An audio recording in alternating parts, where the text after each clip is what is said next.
नमस्ते मित्रों। पिछले 1 वर्ष से अधिक समय हो गया पूरा विश्व एक महामारी से ग्रसित है। चारों तरफ एक ऐसा वातावरण निर्मित हुआ है कि जिसका आगे भविष्य में क्या होगा उसके बारे में कोई निश्चित तौर पर नहीं कहा जा सकता। सरकार के अपने प्रयास हैं, स्वास्थ्य सुविधाओं की, सेवाओं की अपनी सीमा है, मनुष्य की अपनी सीमाएं हैं। इसमें हमें ही कुछ जिम्मेदारी निभाना पड़ेगी, हमें ही अपने ऊपर नियंत्रण करना होगा, हमें ही अनुशासन से रहना होगा। यदि ऐसा हमने नहीं किया और हमने सब कुछ सरकार के भरोसे छोड़ दिया तो हम सरकार के डंडे से हाँके जाने वाले यंत्रवत पशु बन जाएंगे क्या? नहीं, हम इस प्रकृति की सारे प्राणियों में सर्वश्रेष्ठ गति मनुष्य है जो भगवान का राजकुमार है। हमें वर्तमान समय वह समय है जिसमें हमें स्व अनुशासन का परिचय देना है। शासन का जो निर्देश है बस उन्होंने दे दिया, अब उसके बाद पालन हमें करना है। हमें ये नहीं देखना है कि पुलिस कहाँ पर है या नहीं है, हमें तो वो पालन करना है जो स्वास्थ्य विभाग ने और जो शासन प्रशासन ने जो गाइडलाइन जारी करी। उन्होंने कहा मास्क लगाइए, घर से बाहर निकलने पर मास्क लगाना है। उन्होंने कहा 2 गज की दूरी आपको रखना है तो रखना है। उन्होंने कहा भीड़ भाड़ वाले कार्यक्रमों में नहीं जाना है तो नहीं जाना है। यह अनुशासन हमें अपने ऊपर लाना होगा। मित्रों, इस भीषण त्रासदी में जिन्होंने अपनों को खोया है वो जानते हैं उन पर क्या बीती है। जिनके पड़ोस में रिश्तेदारों ने, हमें उसे देख के सबक लेना चाहिए। उनके प्रति गहरी संवेदना है, लेकिन कम से कम हम वो गलती न दोहराएं, हम अपने ऊपर नियंत्रण रखें। यह तय है कि यह मृत्यु लोक है, यहाँ सबकी मृत्यु होना है, लेकिन हमारी गलती से या अनावश्यक रूप से हमें अपने आप को बाधाओं का, परेशानियों का अनावश्यक रूप से आमंत्रण नहीं देना चाहिए। इसलिए वर्तमान समय स्व अनुशासन का परिचय देने का है। आज से पूरे देश के कई राज्यों में लॉकडाउन में ढील दी गई है, कुछ सुविधाएं दी गई है, कुछ रियायतें दी गई है, उसे टुकड़ों टुकड़ों में कदम पार देंगे। 7 दिन का अवलोकन करेंगे, फिर उसके बाद देंगे। हमें उस पर खड़े उतरना है, हमें उनका पालन करना है पूरी तरह से।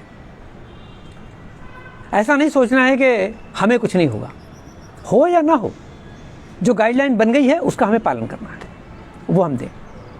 हमारे पीछे परिवार है, हमारे अपने रिश्तेदार हैं, हमारे अपने मित्र हैं, हम समाज के अंग हैं। ऐसी स्थिति में हमें स्व अनुशासन का परिचय देते हुए हम अनुशासन का पालन करेंगे तो दूसरे भी उसे देखकर पालन करेंगे। प्रार्थना करें भगवान से, ये दौर दूर हो जाएगा, पुनः वापस अच्छा समय आएगा, फिर वापस हम लोग उन्मुक्त रूप से हवा में सांस ले सकेंगे। लेकिन जब तक संकट काल चल रहा है तब तक इसका तकाजा है वक्त का कि हम उन सारे नियमों का, उन सारे अनुशासन का, सरकार की उन समग्र गाइडलाइंस का उनका हम पालन करें जो हमारे लिए आवश्यक है, एक आदर्श नागरिक के लिए आवश्यक है, एक योग्य नागरिक के लिए जो अनिवार्य है उनका हम पालन करें। और अपने गांव को, अपने नगर को, अपने महानगर को, अपने प्रदेश को, अपने देश को इन सारी बीमारियों से, इन सारी विपदाओं से मुक्त करें, मुक्त करने में अपना योगदान दें। जब हम पालन करेंगे तो हम दूसरों को भी कह पाएंगे और दूसरे भी उसका करेंगे। तो हमारा निवेदन है आपसे कि सरकार की दी हुई गाइडलाइनों का अनिवार्य रूप से पालन करें।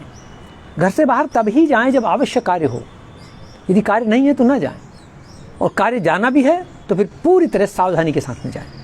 घर से मास्क लगाकर जाएं, अपना पानी भोजन साथ में लेकर के जाएं, दूरी रखें बना करके, अनावश्यक रूप से न जाएं, केवल घूमने के बहाने, टहलने के बहाने न निकलें घर से। घर पे छटपटाहट मत आने दीजिए कि हम घर पे बेचैनी हो रही है, छटपटाहट हो रही है, ऐसा मत आने दीजिएगा। ये वक्त है, निकल जाएगा, उसके बाद फिर पुनः वापस सुनहरा वक्त आएगा, तब हम फिर खुली हवा में सांस लेंगे और फिर वापस वैसी ही क्रियाएँ चल जाएगी जैसी है। छिपकर कोई काम मत कीजिए। सरकार ने कहा है कि ब्याह शादी इतनी तारीख तक नहीं होंगे तो नहीं करेंगे, बाद में कर लेंगे।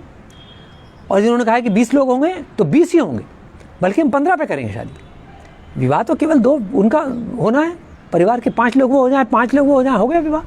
कोई जरूरी नहीं कि हम सारे रिश्तेदारों उनको आमंत्रित करें और मित्रों को बुलाएं, कोई आवश्यकता नहीं है इसकी। उनका मृत्यु भोज में इतने लोग नहीं होंगे तो नहीं होंगे, उतना करें पालन, उसमें क्या है परेशानी है। तो ये वक्त का तकाजा है, वक्त की पुकार है, इसको सुने अपन और उसका पालन करें और भगवान से प्रार्थना करें कि ये दौर, बुरा दौर जो है वो गुजर जाए, अच्छा दौर वापस आ जाए। लेकिन हमें इस समय में स्व अनुशासन का परिचय देने की अत्यंत आवश्यकता है। सभी से निवेदन है, आइए अनुशासन का पालन करें, स्वस्थ रहें, हमारा भारत श्रेष्ठ बने, इस बीमारी से पूरे विश्व को मुक्ति मिले, ऐसी प्रार्थना भगवान से करते हैं। सभी के लिए बहुत बहुत मंगल कामना, बहुत बहुत शुभकामना। अपनी बात में समाप्त करते हैं। ओम शांति समाप्ति।